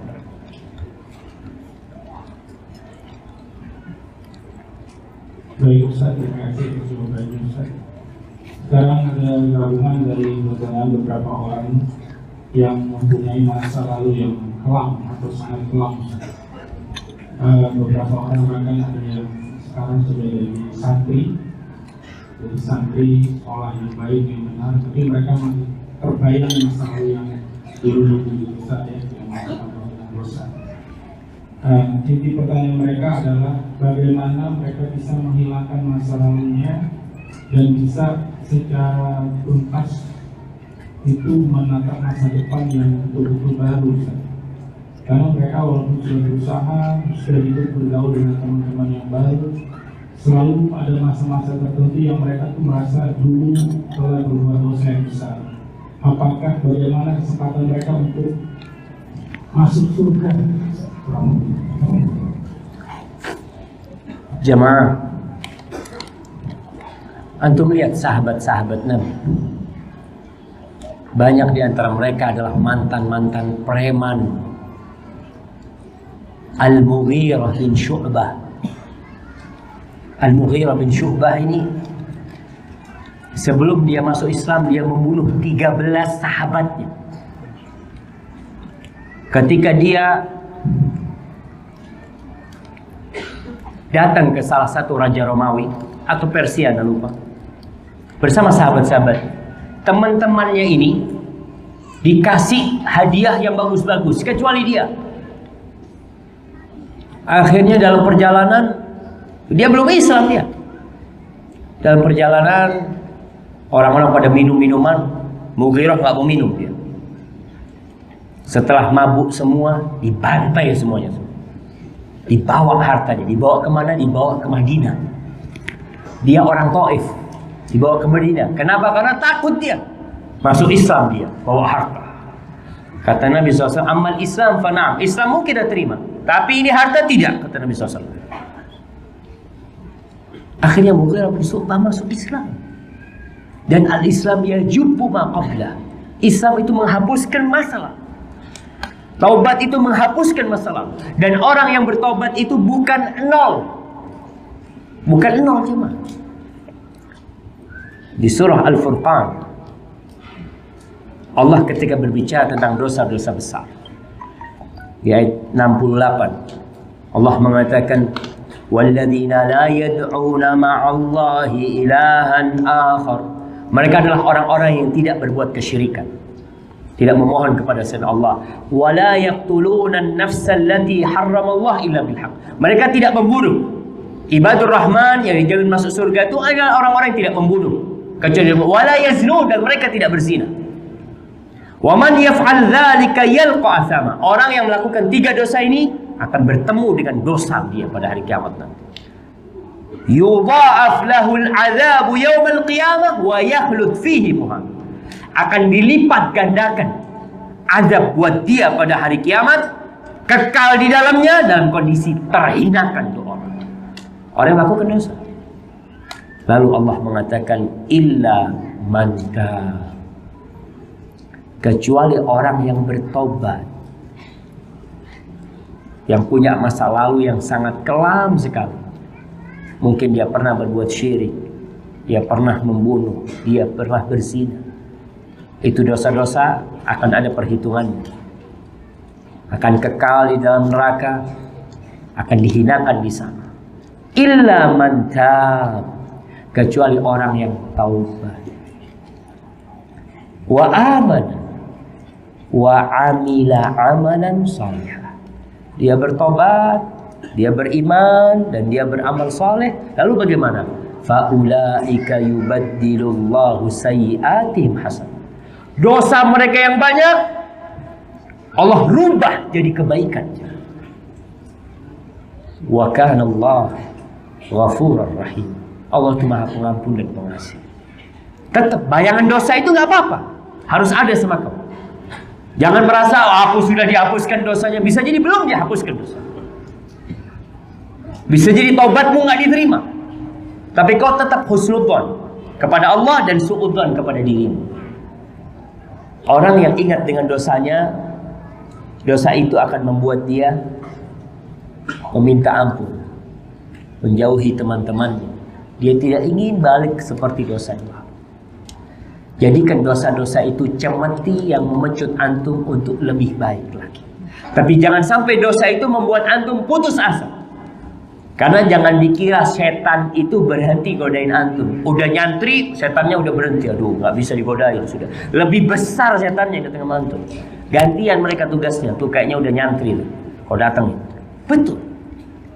Setan itu melihat siapa yang perlu dikirim ke fulan, dikirim ke fulan. Ketika dia datang kepadamu, mungkin kau tambah beriman. Kau mungkin tambah baik. Kau sholat malam, setan datang. Kau nggak mungkin diampuni dosanya. Udahlah, nggak ada gunanya kau. Akhirnya dia putus asa. Dan orang yang putus asa dari rahmat Allah Subhanahu Wa Taala, mereka adalah orang-orang yang fasik, orang-orang yang zalim, orang-orang yang dijauhkan dari rahmat Allah akhirnya. Inna Allah yaghfiru dzunuba jami'an. Allah mengampuni semua dosa. Tapi ingat, kau harus memperbaiki tobatmu lagi. Ketika dosa itu kebayang lagi, kau bertobat lagi terus. Nabi aja sallallahu alaihi wasallam sehari beliau baca Rabbil firli wa tub alayya innaka antat tawwabul ghafur. Berapa kali? 100 kali beliau baca. Apalagi kau yang banyak dosanya. Hadza wallahu a'lam bissawab. Baik, Ustaz, masih ada sekitar 10 menit lagi, Ustaz. Masih 2 pertanyaan boleh, Ustaz? Fadhal. Ini gabungan, Ustaz. Yang pertama sama perjuangan juga untuk dakwah, terutama menghadapi orang-orang non-muslim, Ustaz. Salah satunya, apakah kita boleh bila kehilangan kesabaran memukul atau membunuh mereka yang menghina Rasulullah? Yang kedua juga pertanyaan sifatnya, sampai kapan kalau memang jadi Allah itu pasti, kenapa bangsa Palestina masih belum diberikan kemenangan, Ustaz, sampai sekarang? Barakallahu fiik. Terus juga Masya Allah.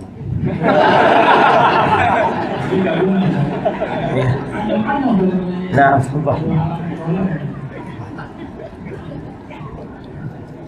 Nah, fadhal. Itu dulu. Baik, nah. Mereka kadang-kadang menghina, Iya. nyela-nyela gitu. Allahu Akbar. Mereka ini yang di kantor atau di dagang atau di mana, sebelah-sebelah mereka kadang-kadang harus dilahani. Subhanallah jemaah.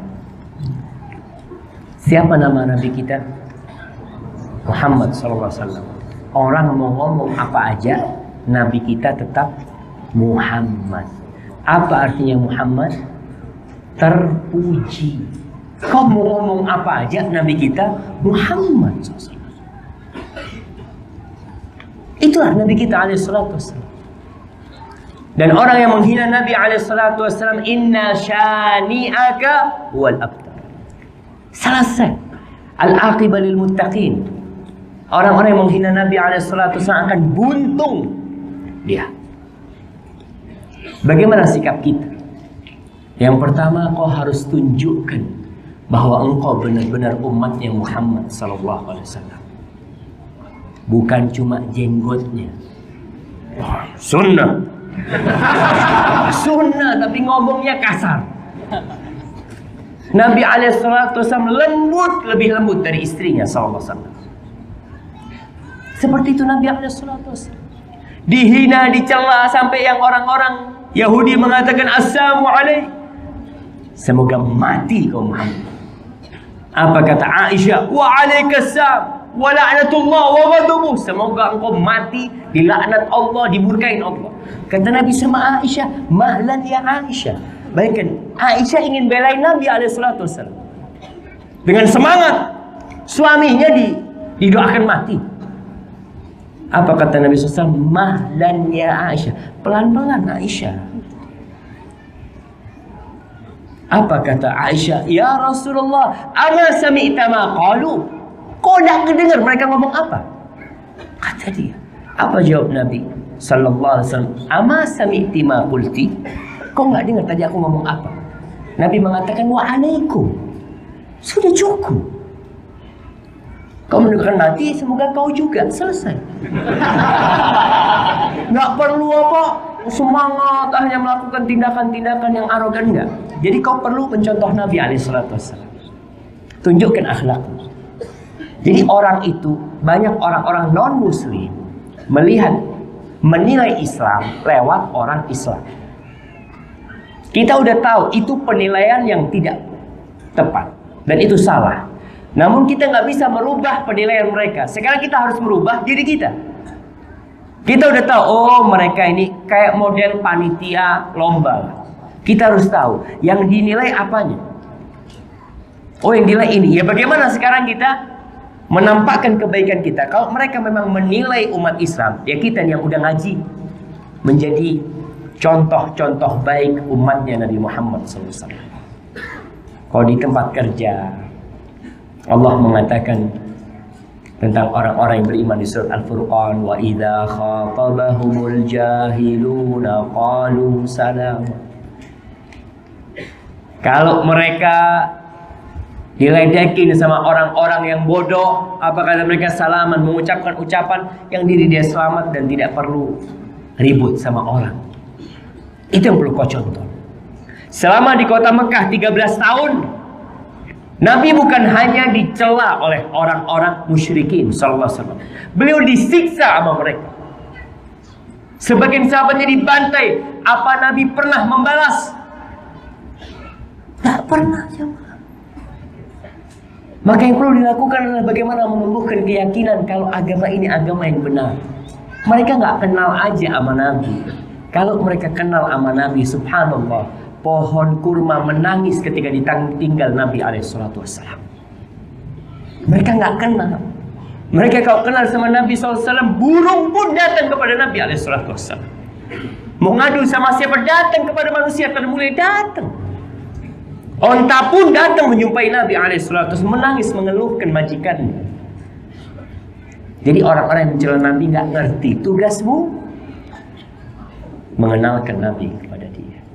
Zat, apa nggak dibunuh aja? Kok gitu? Kau lihat 13 tahun Nabi SAW nggak ada bunuh-bunuh, yang ada sahabatnya dibunuh. Apakah Nabi pernah ngomong sama sahabat-sahabat? Syuf, nanti malam hari kau ke rumahnya Abu Jahal, selesaikan urusan. Kondisinya harus dilihat. Berbeda dengan ketika di Madinah. Ketika umat Islam sudah berkuasa, penguasanya sudah negeri Islam, Nabi SAW baru bisa bertindak tegas. Tapi ketika tidak, ya nggak bisa. Maka kau harus bersabar mengenalkan Nabi SAW. Dan jangan membuat mereka mencela Nabi. Gara-gara kita. Kadang-kala Anda lihat di dunia maya orang saling memberikan komentar. Kita mencela Nabi mereka. Ada tuh yang mencela Nabi Isa alaihissalam. Hati-hati jemaah. Anda lihat nabimu kok kayaknya habis teler gitu. Betul, itu kadang-kadang di tulisan-tulisan ada. Nggak boleh jemaah. Akhirnya mereka mencela Nabi Muhammad SAW. Siapa penyebabnya? Kita. Maka jangan melakukan itu. Kamu yang berdosa. Wallahu a'lam. Itu pertanyaan pertama berkaitan dengan bagaimana orang-orang mencela Nabi SAW. Yang kedua, Palestina jemaah. Baru berapa tahun dijajah Palestina jemaah? Baru berapa tahun? Dikuasain Israel. Israel nempatin tempat itu tahun berapa? 48. Jadi sama Indonesia, merdeka mana duluan? Dan baru berapa tahun? Nggak sampai 70 tahun mereka. Rasul Shallallahu Alaihi Wasallam, bagaimana beliau bisa masuk ke Palestina? Beliau nggak pernah masuk Palestina kecuali ketika Isra Mi'raj. Setelah itu ada. Abu Bakar nggak pernah masuk Palestina. Baru setelah itu Umar bin Khattab. Dan perang salib itu baru terjadi tahun 400-an kira-kira. 200 tahun terjadi perang-perangan terus. Akhirnya umat Islam menguasai. Lalu berapa tahun dikuasai umat Islam?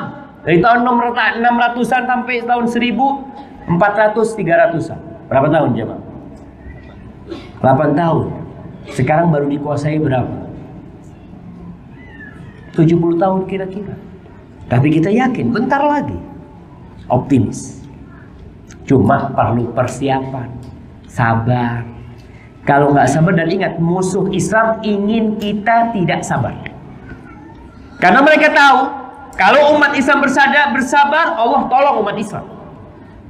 Karena Nabi udah janji, fa innan nasra ma'as sabri, sallallahu alaihi wasallam. Sesungguhnya pertolongan Allah bersama kesabaran. Maka mereka akan berusaha umat Islam supaya nggak sabar, supaya anarki, supaya arogan, supaya beda, macam-macam lah mereka lakukan. Akhirnya ketika itu Allah tidak menurunkan pertolongan buat mereka. Barakallahu fikum. Nah,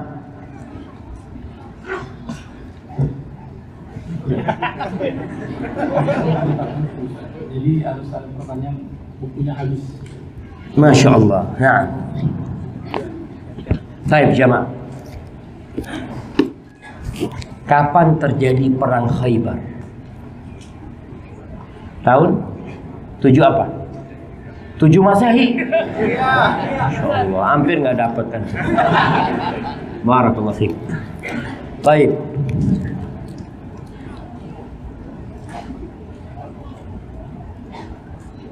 Kapan terjadi penaklukan kota Mekah? Masya Allah. Kapan apa? Berapa pasukan Nabi waktu itu? Berapa pasukan? 10.000. 10.000. Siapa yang bilang 10.000? Ya, antum paruan sama dia hadiahnya. Nah. Nanti jumpain dia, antum.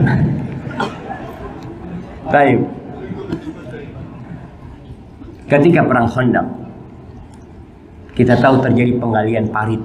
Salman Al-Farisi. Pertanyaannya ini.